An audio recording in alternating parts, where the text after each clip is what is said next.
The Fellowship of the Withered Hand is a strange and ancient community where strength is made perfect in weakness, where healing comes in revealing what we most want to hide, and where you die to yourself in order to become yourself.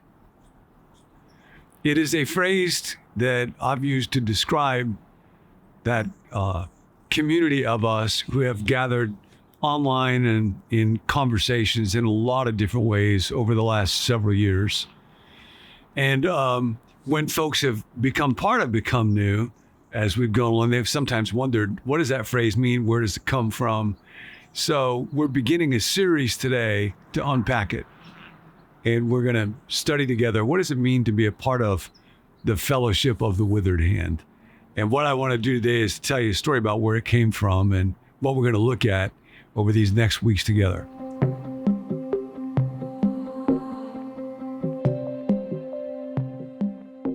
It actually began over 30 years ago, quite early on when I had started working as a pastor. I was invited to go speak for a group of pastors, basically underground churches in what was then Marxist Ethiopia.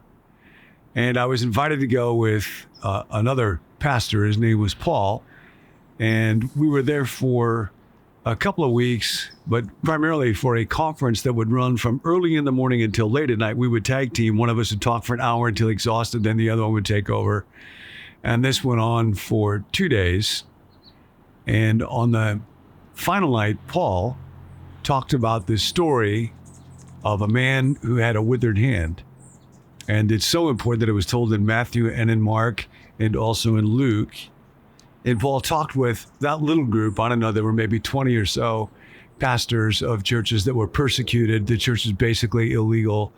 The country was run by Colonel Mengistu, who was a genocidal Marxist dictator who killed countless folks, and Christians were uniformly put into jail. In fact, when I was there, they would call the jail the university because they said that's where God would put people when he really wanted to grow them up.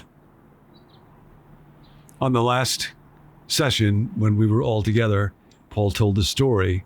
In Luke, it goes like this, that Jesus went into the synagogue on the Sabbath and he was teaching, and a man was there whose right hand was shriveled. Luke mentions this fact. Luke, as you might know, was a physician, so he would pay attention to this sort of thing. And a right hand in the ancient world was the most important hand. There's a very, very old tradition that this man was a mason, that he worked with his hands. And so having a shriveled hand meant that he had to beg, that he could not even work. Pharisees and the teachers of this law were looking for a reason to accuse Jesus, so they watched him closely to see if he would heal on the Sabbath. But Jesus knew what they were thinking and said to the man with the shriveled hand, "Get up and stand." Now, in the ancient world, if you were in a synagogue and you had a shriveled hand, the last thing in the world that you would want would be for other people to see it. This man was apparently a person of faith. He had, I am sure, prayed and asked God for healing for that hand. There are stories in the Hebrew scriptures in the Old Testament of God bringing healing, but it never happened for this guy. And it's quite interesting.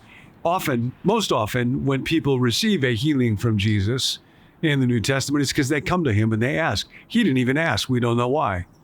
Maybe he'd kind of given up. Maybe he didn't believe. Maybe he was embarrassed.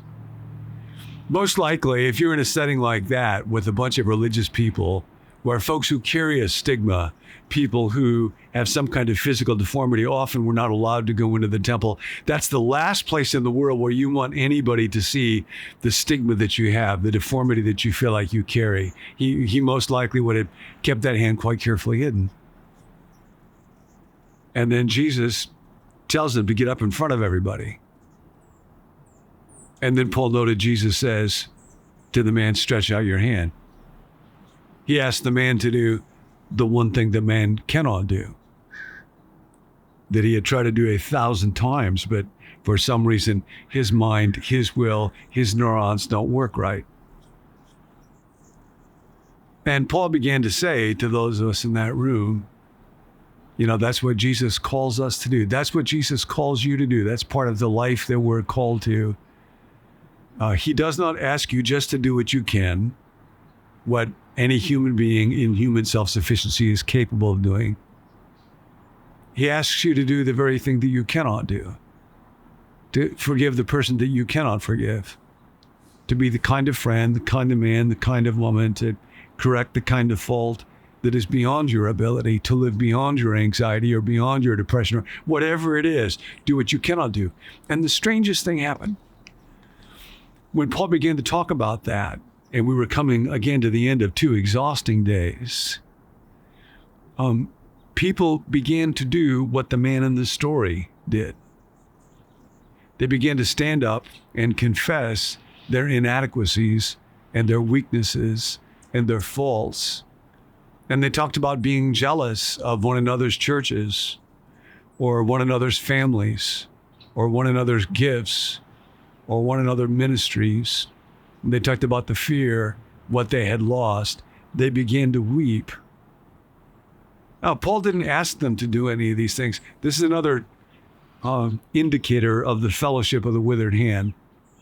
When Paul and I went over there together, my job was mostly to preach and teach. So I thought, well, I'm pretty good at doing that kind of stuff. And it's not mostly what Paul did. He did missional kind of stuff. So I thought, well, I will be the one who really makes an impact. I know it just does not sound good. You're probably shocked that a pastor would ever think that way. But that's kind of what I went over there. And it was quite clear something happened in that room that is beyond the human ability to do it. There is a transcendent power that took place that fell on those of us who were in that room. And it was not about human giftedness. And that is the fellowship of the withered hand. And because of that, there was a kind of healing and a kind of encouraging and a kind of strengthening and a kind of community that happened.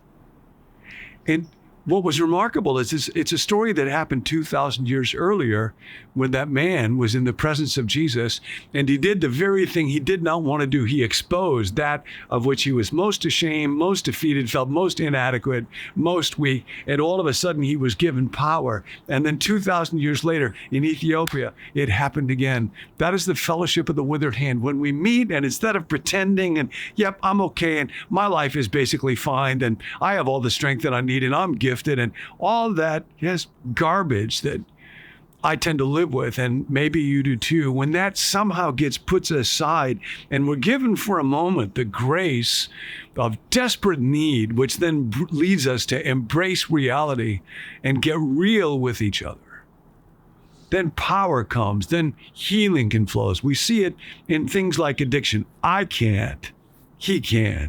I think I'll let him. Now, the fellowship of the withered hand is not a place where we gather together to be defined by our weaknesses or wounds. People think about it that sometimes. I know of a church that was wonderful when it came to inviting people just to come in and share their wounds. It was called Church of the Open Door. People would sometimes nickname it Church of the Open Sore. And there are folks where they want to go through life just being thought of as victims or living in self-pity. That's not the invitation. We are not meant to live ultimately just in the limitation of our weakness. We are called to live in the reality of his strength. Jesus, of course, in this story, is engaging in an act of great courage. In fact, when it is done, we're told the Pharisees and the Herodians, 2 people that had always hated each other. The Herodians worked with Herod. They collaborated with the Romans. The Pharisees hated those guys, but they banded together to see how they could kill Jesus. It was an act of great courage and great strength. And we're called to that. So we're going to walk together on this journey. There's a book that's been very helpful to me. It's a very dense book for me, Wandering in Darkness, written by a philosopher, Eleanor Stump, and she's agreed to be interviewed as part of this. There's another wonderful thinker, writer, Jerry Sitzer, who has gone through the fellowship of the withered hand himself in very deep ways. And we've talked, and he's going to be interviewed through this too. We're going to learn, how do we find God? How do we find power? How do we find healing? How do we find strength? How do you find hope? This began for me at a time when my life was just shattered like it had not been before, and I did not know what might there be in the future. And I would give anything in the world not to have gone through, not to have people that I love gone through some of what we have gone through, but I would not trade the meeting of God in it for anything. That's all part of the fellowship of the withered hand, the strange and ancient community into which people still come, that is marked supremely by a cross. That's the journey we're going to be on over these next days. I will see you there in the fellowship of the withered hand. Hey, thanks for joining us. My name's Tim, and I'm a part of the team here at Become New. Be sure to subscribe so that you don't miss any future episodes from John. You can also head to our website where we have hundreds more videos just like this one that you can browse and find something that's relevant to you and your life right now. You could also sign up there to receive the emails that go with each video, or to get the daily text reminder, or to browse our blog or other resources that we have there. I want to let you know that John is coming out with a new book titled Steps this February. The book's actually based on the series Ashes to Beauty that we did a few years ago, and we're really excited about it. You could go to Amazon right now and pre-order that book if you want, or check out all the details at our website, becomenew.com. If you've got a prayer request, there's a team of us that meet each weekday, Monday through Friday, to pray for viewers just like yourself. So be sure to text us that request at 855-888-0444, or you can email it to us at connect@becomenew.com. We're glad that you're here. We'll see you next time.